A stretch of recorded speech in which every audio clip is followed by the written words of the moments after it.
అందరికీ నమస్కారం. డార్విన్ చెప్పాడు మనిషి కోతి నుంచి పుట్టాడని. కానీ విష్ణువు చెప్పాడు మనిషి లోపలే దేవుడు లయమై ఉన్నాడని.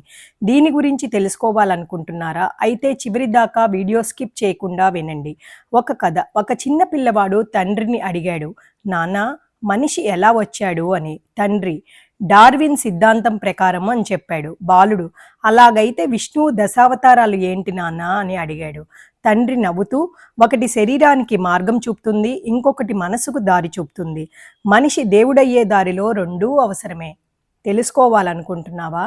బాడీ కంపారిటివ్ ఫ్లో ఎలా ఉంటుందంటే, మత్స్యావతారం నీటిలో జీవితం, కూర్మ అవతారం భూమిపై స్థిర జీవితం, వరాహ అవతారం ప్రాణుల సంరక్షణ, నరసింహ అవతారం అడవి మానవ దశ, వామన అవతారం మానవ ఆకృతి ప్రారంభం, పరశురామ అవతారం ఆయుధాలు జీవన పోరాటం, రామ అవతారంలో నైతికత ధర్మ జీవితం, కృష్ణ అవతారంలో జ్ఞాన చాతుర్య పరిపక్వత కనిపిస్తుంది, బుద్ధ అవతారంలో ఆత్మ విచారణ శాంతి మార్గం చూపిస్తాయి, కల్కి అవతారం అంతిమ మార్పు. ఇది దేవుని అవతారాలేగా అనుకుంటున్నావా? కావు. ఇవి మనిషిలోని మార్పులు, ప్రతిబింబాలు. ఇది పురాణం కాదు, ఇది పరిమితిని దాటి అణువు నుండి అనంతం వరకు సాగిన జ్ఞాన యాత్ర. డార్విన్ శరీరం చూశాడు, భగవంతుడు చైతన్యం చూశాడు. వాళ్ళు కోతి నుంచి వచ్చారని చెప్పారు, కానీ మన ఋషులు చెబుతున్నారు మనిషి దేవుని దారిని వెంబడించే తేజోమయమైన శక్తి అని.